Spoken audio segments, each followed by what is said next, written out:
بسم الله الرحمن الرحيم، والصلاة والسلام على أشرف المرسلين سيدنا محمد وعلى آله وصحبه أجمعين. أهلا بكم في فيديو جديد. إن شاء الله النهاردة هنتكلم عن الجزء الثاني من إعدادات الراوتر دي لينك DSL 224 أو المعروف بدي لينك N300. كنا اتكلمنا في فيديو قبل كده عن إعدادات الراوتر، والحمد لله في عدد كبير استفاد من الشرح اللي فات، وفي ناس تفضلت وسألت عن بعض الحاجات اللي بتواجهها في الراوتر، عن بعض الاعدادات اللي هم عايزين يعملوها. ان شاء الله النهارده في فيديو هنعرف كل الاعدادات بالتفصيل، وان شاء الله هيبقى شرح كويس. ان شاء الله هنعرف النهارده مع بعض ازاي نحدد سرعة الراوتر ككل. يعني مثلا عندي السرعة 20 ميجا، ازاي احددها للراوتر ككل، اخليها 10 ميجا بس، بحيث مثلا ليه عدد جيجات باقية مش عايز اخلصها كلها. تمام.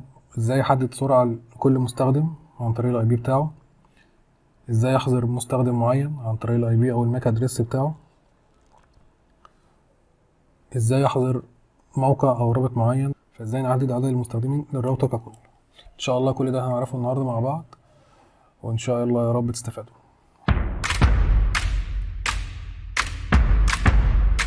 Welcome to Sample and Easy channel.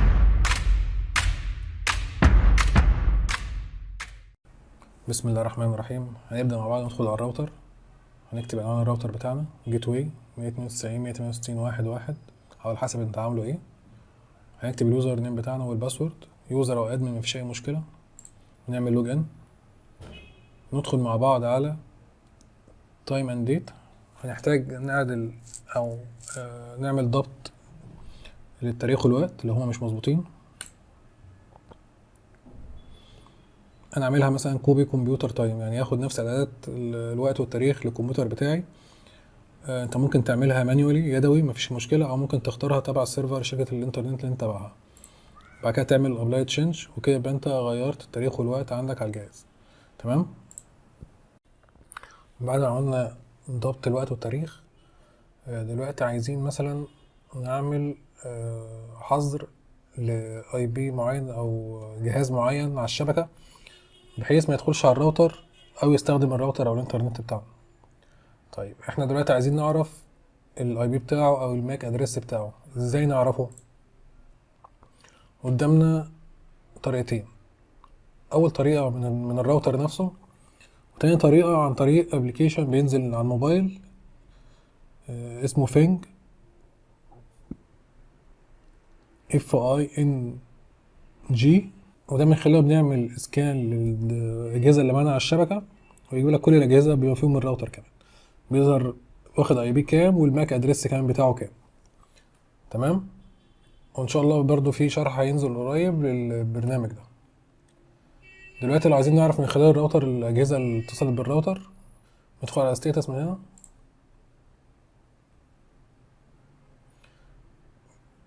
DHCP clients. هنا اسم الجهاز، الاي بي بتاعه، الماك ادريس. طيب احنا عايزين ناخد الماك ادريس، بناخده كوبي، او الاي بي احنا عرفنا كده بيتجاوب منين. تمام.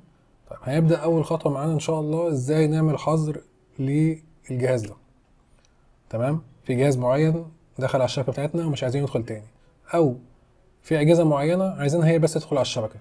انا مثلا استخدم انا الجهاز مثلا في البيت عندي انا واتنين تلاته، عايز بس احنا بس اللي نستخدم الراوتر او الانترنت، اي حد غريب ما يقدرش يستخدم الانترنت. تمام. هندخل على ادفانسد ونختار ادفانسد وايرلس اكسس كنترول. تمام. بيظهر لنا هنا مع بعض هيشتغل على انهي قائمه، deny listed ولا allow listed، يعني هيشتغل على القائمه المحظوره ولا القائمه المسموح بيها. لو انا هعمل انا القائمه مسموح بيها، انا مثلا في البيت انا وعدد اشخاص معين انا عارفهم، هنخلوها allow listed، وهكتب الماك ادريس بتاع الجهاز بتاعي هنا، وهعمل اد. بس هنا في الماك ادريس هنعمله زي هو في الاكزامبل كده، بدون نقط او بدون فواصل. تمام. اما ماك ادريس يبقى حرف ورقم او حرفين نقطتين فوق بعض ويكمل وهكذا. هنا مش عايز نقطتين فوق بعض. تمام. بعد ما بنكتب الماك ادريس بتاعنا بنعمل اد، بينزل معانا هنا ايه في القائمه دي، القائمه كده اللي هي allow listed. لو هنعمل قائمه deny listed المحظوره برضه هنختارها من هنا ونعمل apply changes ونكتب الماك ادريس اللي هنحذره ونعمل اد. معانا ماك ادريس تاني عايزين نحذره، هنكتب ماك ادريس ونعمل اد وهيظهر في القائمه هنا معانا. تمام. كده بقى عندي قائمه مسموح بيها وقائمه المحظورين. شوف انت عايز تختار انهي فيهم وتشتغل عليها.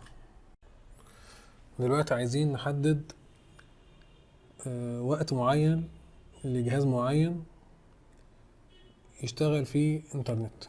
بمعنى عندي مثلا ابن الصغير عايز يشتغل مثلا انترنت مثلا يوم في الاسبوع مع اجازته او يومين في الاسبوع، او يشتغل مثلا كل يوم ساعة واحدة او ساعتين. هحدد له الوقت اللي الجهاز ده يشتغل فيه انترنت او يقدر يوصل فيه انترنت. هندخل مع بعض على ادفانسد ونروح على بيرنت كنترول وهنروح على اونلاين تايم ليميت. اول حاجه هنختار هنا اونلاين تايم ليميت، هنخليها انيبل ونعمل ابلاي. وبعد كده نروح نكتب هنا الاي بي ادريس بتاع الجهاز، موبايل او كمبيوتر او كمبيوتر مكتبي او لابتوب يعني. هنكتب الاي بي ادريس مثلا 192.168.1 مثلا 50. تمام. او هنكتب الماك ادريس هنا، نختار اي بي ادريس او ماك ادريس على حسب احنا عايزين نشغلها بايه. تمام. وهنختار اليوم، يعني مثلا عايزينه مثلا طول ايام الاسبوع يشتغل من الساعه طبعا هنا شغال بنظام ال 24 ساعه، فمثلا عايز يشتغل مثلا من الساعه 7 بالليل مثلا للساعه مثلا 9، اللي هي 7 مثلا 19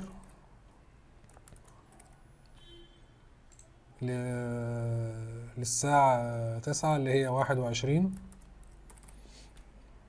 كده. يبقى الجهاز اللي احنا حددناه ده هيشتغل كل يوم انترنت، هيقدر يواصل على راوتر انترنت في الوقت ده. غير الوقت ده مش هيقدر يوصل انترنت خالص. يبقى كل يوم من الساعة 7 للساعة 9 الجهاز ده هيقدر يشتغل انترنت، غير كده مش هينفع، مش هيوصل له انترنت. ونعمل اد رول هتنزل معانا هنا.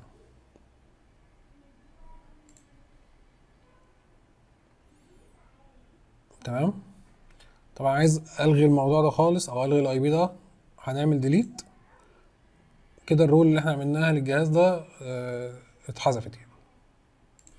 طيب عايزين نعمل حظر لرابط معين، موقع معين، مش عايزين جهاز او الراوتر عموما يدخل على الرابط ده.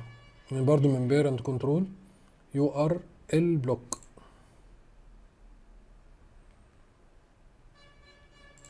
هيفتح معانا كده بالشكل ده. هنضغط على enable ونعمل apply changes.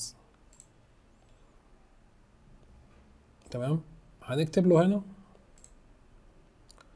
الموقع او الرابط اللي احنا مش عايزينه يشتغل على الراوتر، مستخدمين الراوتر او على جهاز معين. هنكتب مثلا وليكن مثلا اي موقع مثلا كذا كذا كذا دوت كوم. تمام. ونختار لو جهاز معين نختار الماك ادريس بتاعه ونكتبه هنا كامل طبعا من النقطتين اللي هم فوق بعض فواصل. ونشوف احنا عايزينه الموقع ده ما يشتغلش على الجهاز ده طول ايام الاسبوع ال 24 ساعة، ولا عايزينه يشتغل ايام معينة ووقت معين. نقدر نظبطها هنا مفيش اي مشكلة. تمام. بعد ما نختار اعداداتنا بنعمل اد فلتر. هو عايز الماك ادريس. طيب هو الماك ادريس لو هنحدد الجهاز بس، انترفيس لو هنستخدم ونسيبها كده من غير ما نعلم على حاجه لكل مستخدمين الراوتر، وايرلس وغير وايرلس. تمام. يبقى هنا لو هنحدد جهاز معين بالماك ادريس او هنا لكل المستخدمين. ونعمل اد فلتر. نزل معانا هنا الفلتر تحت ولو عايزين نعدل عليه بنختاره وبنغير الاعدادات اللي احنا عايزينها وبنعمل موديفاي فلتر.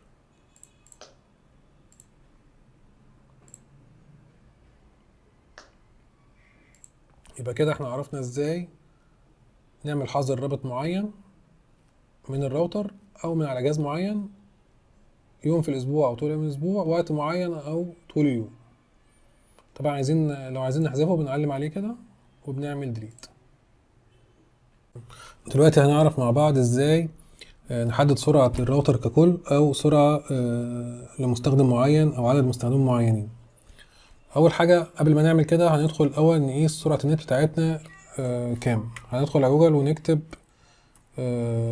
تيست سبيد ونختار معانا موقعين دول، سبيد تيست او fast.com، ونعمل تيست بيهم. تمام، ونضغط على جو. هيقيس سرعة الانترنت حاليا من غير اي ضبط عشان نشوف السرعة عندنا كام.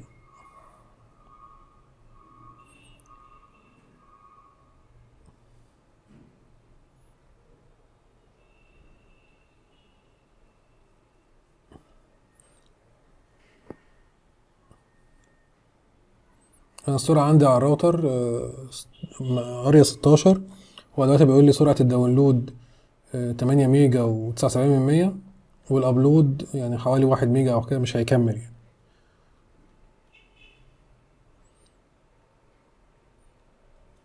طب بتختلف من منطقة لمنطقة ومن شركة لشركة حسب جودة الخط، حسب السرعة انت مستخدمها، حسب الباقة بتاعتك. تمام، كده عرفنا دلوقتي سرعة الراوتر 8 ميجا وكسور. تمام، هنروح على الراوتر وندخل على قائمة Advanced ونختار Network Tools Traffic Shaping. هنا Total Bandwidth Unlimited، يعني احنا عايزين الراوتر كل المستخدمين او الراوتر عموما اللي يستخدم داونلود بسرعة كام. تمام، احنا قلنا اقصى حاجة عندنا دلوقتي شفناها كانت 8 ميجا وكسور. طيب دلوقتي انا ليه اقلل سرعة النت؟ دلوقتي مثلا انا باقتي مثلا بتبقى مثلا 200 جيجا في الشهر، وصلت مثلا معايا مثلا اليوم 20، مثلا وصلت معايا خلاص فاضل لي مثلا بتاع 20 30 جيجا، فعايز احافظ عليهم لاخر الشهر. فممكن اقلل سرعة الراوتر بحيث اقدر احافظ على الكمية او الباقة الباقية تكفيني لحد اخر الشهر، فاقلل سرعتي بحيث ما اقدرش استهلك، حد يستهلك معايا كمية داونلود كبيرة سرعة عالية يستهلك في اسرع وقت الموضوع الجيجات الباقية. فانا مثلا هكتبها مثلا وليكن مثلا 2048 اللي هي مثلا 2 ميجا، وهعمل ابلاي. تمام، ده الراوتر ككل. وادخل اقيس السرعه تاني.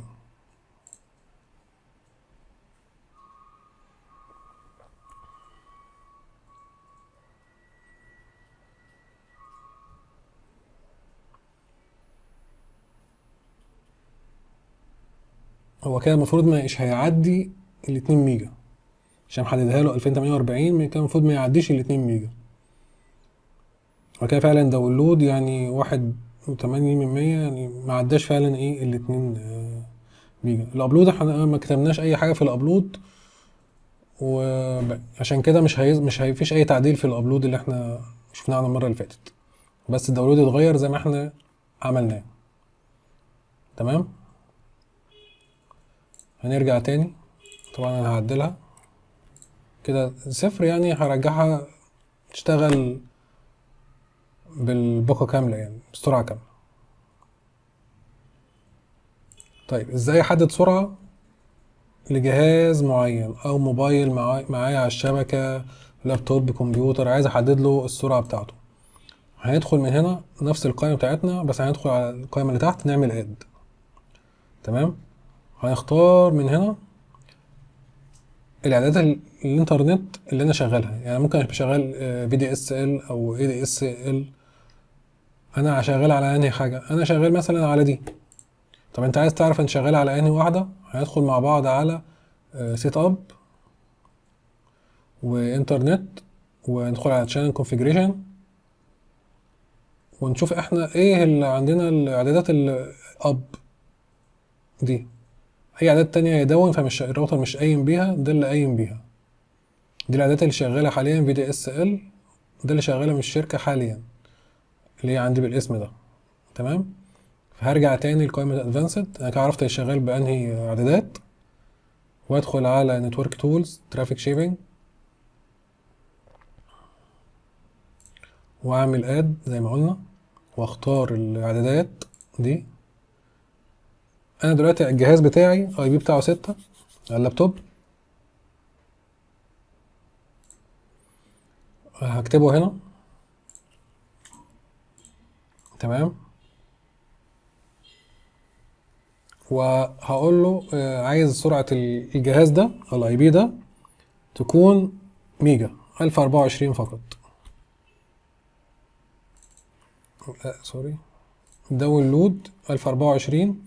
هو بيقول لك فلور وكده سيلينج، يعني من كام لكام، فانا عايزها بس 1024. الابلود هسيبه زي ما هو.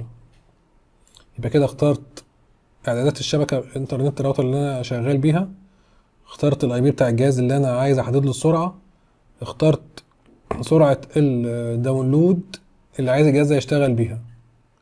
الابلود اللي عايز نحدده بنحدده من هنا، مفيش اي مشكله، بس انا هسيب الابلود مفتوح. فانتوا عايزين لو حد عايز يعدل بيكتب رقم سرعه الابلود اللي هو عايزها من هنا، وبنعمل ابلاي. تمام. هندخل مع بعض نقيس السرعه، نعمل جو.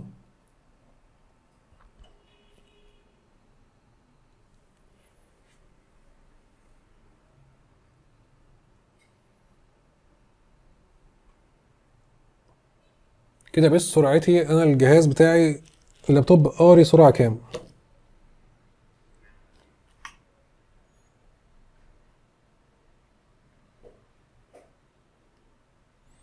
هو فعلا هنا مكملش الواحد ميجا اللي انا كتبتها له، يعني 1 ميجا تقريبا. الابلود عشان سايبينه مفتوح فهيقرا الابلود بتاع الراوتر كله، مفيش اي مشكله. تمام. طيب هرجع تاني، لو عايز احذف الاعدادات بعلم عليها هنا وبعمل ديليت. طيب عايز اضيف جهاز تاني بعمل اد ونفس الاختيارات، وبكتب الاي بي التاني اللي انا عايز احدد له سرعه النت، وبكتب السرعه اللي هو عايزها واكتبها له هنا، وبعمل ابلاي بينزل تحت ده، مفيش اي مشكله. كده احنا عرفنا ازاي نحدد سرعه الراوتر ككل او نضيف سرعه لجهاز معين. الاعدادات اللي احنا هنعملها دلوقتي لازم ندخل بيوزر ادمن، مش هينفع يوزر اي تاني على الراوتر، لازم يوزر ادمن بصلاحيات الادمن. فانت لو مش عارف يوزر الادمن هتتصل بشركه الانترنت وتقول له انا عايز يوزر الادمن بتاعي عشان عندي اعدادات في الراوتر لازم اعملها والصلاحيات اليوزر مش بتعملها، فهيقول لك الباسورد بتاعت الادمن ايه. هندخل على ادفانسد ونختار مع بعض، عايزين نحدد عدد مستخدمين الراوتر. يعني مثلا انا مثلا عندي في البيت مثلا 4 افراد، مش عايز حد خامس يدخل يستخدم الراوتر، فهنحدد له عدد المستخدمين. كلاينت ليميت من نتورك تولز هنا، بعمل انيبل وبكتب له اقصى عدد اجهزه يبقى كام شغال على الراوتر بتاعي، بختاره من هنا وبعمل ابلاي تشينجز. كده خلاص واخد الاعدادات، يبقى عدد اجهزه اقصى حاجه هيبقى 5 اجهزه يشتغلوا على الراوتر فقط. في حاجه كمان من سيستم تولز، هنا اقدر اعرف الاجهزه اللي شغاله معايا على الراوتر استخدمت بالباقه قد ايه، او سرعه قد ايه، او حملت قد ايه، داونلود قد ايه، والكلام ده.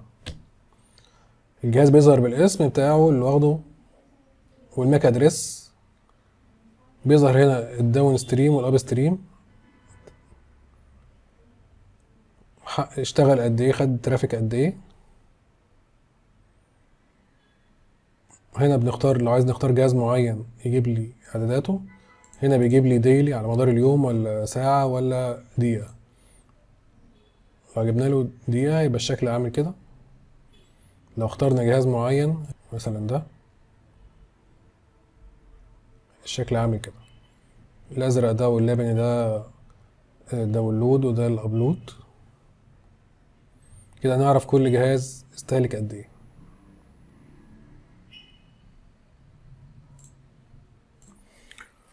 تمام كده يا جماعة. طبعا يفضل بعد الاعدادات اللي احنا بنعملها نعمل سيف وريبوت للراوتر بتاعنا. من هنا طبعا من المينتيننس نختار سيف اند ريبوت. بكده طبعا نكون خلصنا فيديو النهاردة. اتمنى يكون الشرح عجبكم، يا رب الكل يستفاد. لو في اي سؤال او استفسار ان شاء الله معاكم في الكومنتات. ولو في حد حابب يسألني في حاجة او اساعده في حاجة في الاعدادات، ممكن يكلمني على صفحة الفيسبوك بتاعتي، هتلاقوا اللينك في وصف القناة. معاكم في اي وقت ان شاء الله. ولو محتاجين اي شرح لحاجة معينة سيبوها لي برضه في الكومنتات.